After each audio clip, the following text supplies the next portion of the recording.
খননে গাছ ধ্বংসের অভিযোগ, ঘটনাস্থলে বন দপ্তরের আধিকারিক। পুকুর সংস্কারের কাজ চলছে, তাতে হয়তো এলাকাবাসীদের জন্য খুবই ভালো হচ্ছে, তবে যে এলাকায় পুকুর সংস্কারের কাজ চলছে তার পাশেই রয়েছে মালিকানা বন।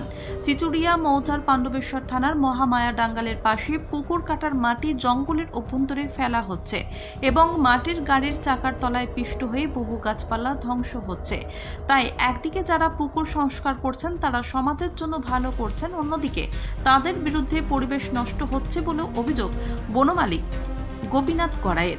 বনমালিক গোপীনাথ গড়াই জানান, পুকুরের মাটি কেটে তার জমির গাছ নষ্ট করে দেওয়া হয়েছে, যার কারণে প্রায় 100টি গাছ ভেঙে গেছে। তিনি জানান, গ্রামে পুকুর সংস্কার করার কাজ চলছে, পুকুরের কাটা মাটি তার জমিতে ফেলে দেওয়া হয়েছে, কিন্তু গোপীনাথ গড়াইয়ের সাথে কোনো রকম কথা না বলেই তার জমিতে পুকুর মালিক মাটি ফেলে দিয়েছে, এমনকি তার বনের প্রায় 100টি গাছ নষ্ট করে দিয়েছে। আজ কয়েকদিন থেকেই মাটি চলছে। হঠাৎ আমি আজ খবর পেলাম যে আমাদের আমাদের যে ডাঙ্গাল, সেই ডাঙ্গালে আমাদের গাছের উপর দিয়ে মাটি ফেলে দিয়েছে, প্লাস আমাদের ডাঙ্গালেও মাটি ফেলেছে, এমনকি গাছ ঢাকা হয়ে গেছে এবং গাড়িগুলো খালি করার পর আমার ডাঙ্গালের গাছের উপর দিয়ে চালিয়েছে, যে গাছগুলো ভেঙে চুরমার হয়ে গেছে। কাজটা এখন গ্রামে পুকুর একটা স্যাংশন হয়েছে, সেই স্যাংশনটা একটা বাইরের কোন কন্ট্রাক্টর এসছে, সেই কন্ট্রাক্টর কাজ করছে। জমির মালিকরা কি আপনাকে জানিয়েছিল? না, আমাকে কেউ কিছু জানায়নি। আপনার জমিতে মাটি ফেলেছে আপনি জানেন? না, আমি জানি না। কতগুলো গাছ নষ্ট হয়েছে? মোটামুটি আমার 150-র উপরে, 150, 180-90টা মতো গাছ আমার ঢাকা পড়ে আছে, প্লাস ভেঙে আছে। ফরেস্ট ডিপার্টমেন্টকে জানিয়েছেন? হ্যাঁ, ফরেস্ট ডিপার্টমেন্টকে জানিয়েছি, ওনারা এসছেন, ওনারা দেখছেন, তদন্ত করছেন। আমি চাইছি আমার গাছের ক্ষতিপূরণ। আমার গাছগুলো এইভাবে ক্ষতি করলে আর গাছগুলো আর পাবো? এই ব্যাপারে তিনি বন দপ্তরে জানলে তারা আসে এবং পরিদর্শন করেন। গোপীনাথ গড়াই জানান, গাছ নষ্ট করে দেওয়ায় তার ব্যাপক ক্ষতি হয়েছে। গাছের যে ক্ষতি হয়েছে তার ক্ষতিপূরণ দেওয়ার দাবি জানান গোপীনাথ গড়াই। পুকুর মালিক ভীমসেন ঘোষের সঙ্গে এ বিষয়ে কথা বললে তিনি বলেন, গাছের ক্ষতি করে মাটি ফেলা হচ্ছে, এটা সম্পূর্ণ ভুল, গাছ নষ্ট করা হয়নি। গতকাল মাটি ভর্তি একটি গাড়ি উল্টে যাওয়ায় প্রায় 5টি গাছ চাপা পড়ে নষ্ট হয়ে গিয়েছে। গোপীনাথ গড়াইকে জানানো হয়েছে ধ্বংস হওয়া গাছের জায়গায় গাছ লাগানো হবে, কিন্তু গোপীনাথ গড়াই যে টাকার দাবি করেছেন সেটা অনেক বেশি টাকা। তিনি সাফ জানিয়ে দিয়েছেন, ধ্বংস হওয়া গাছের জায়গায় গাছ লাগানো হবে।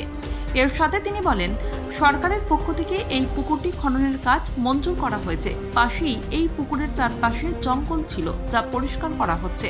তিনি বলেন, এখানে দামি গাছ নেই, বুনো ঝোপ ছিল, যা পরিষ্কার করা হচ্ছে এবং কোনো গাছ কেটে বিক্রি করার ইচ্ছে তার নেই।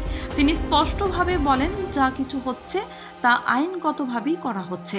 যেগুলো গাড়িতে নষ্ট হয়েছে সেইটা মালিক পক্ষের সঙ্গে কথা বলেছে, মালিক পক্ষ তাতে বলেছে যে গাছগুলা লাগাইন দেবো, আমরা যখন করব আমরা গাছ ভালো গাছ লাগাইন দিয়ে যাব। এইটা ফাইসলায় কইতে যাইছে গোপীনাথ লগদ 10,000 টাকা নিতে খুঁজছে। আমরা ওইটা ওকে বলেছি যে আমি নিয়ে এসো, আমি এসে মাপ করে পথে দেখাই দাও যে কতটা তোমার জায়গা বটে, ততটা জায়গা বটে, ততটা মাটিটা আমরা যদি ফেলেছি সেই মাটিটা আমরা তুলে নেবো। আমরা তার থেকে আর বেশি কিছু নেই যে তা অতটা মাটি তুলে নেবো, কিন্তু ওকে জায়গাটাও আমি নিয়ে একবার নিখুঁত দেখাই দিতে হবে যে এই জায়গা। তারপর থেকে আমরা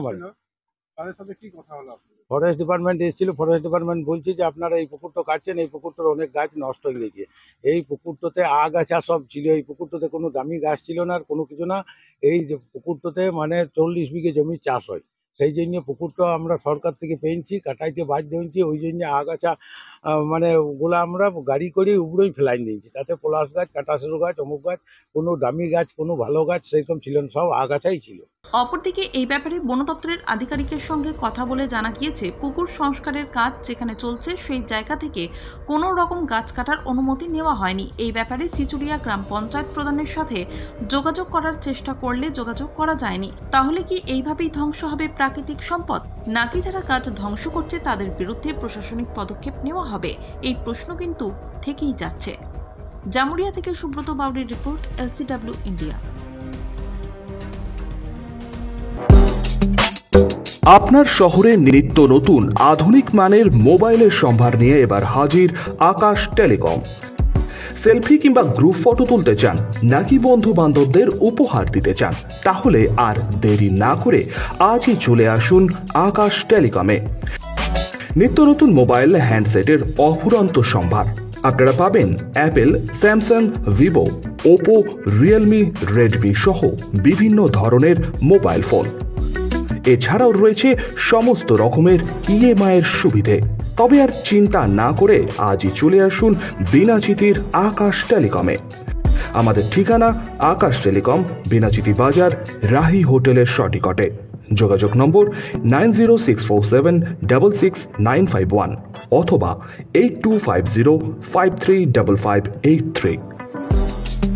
আপনার বিশ্বস্ততার প্রতীক আকাশ টেলিকম।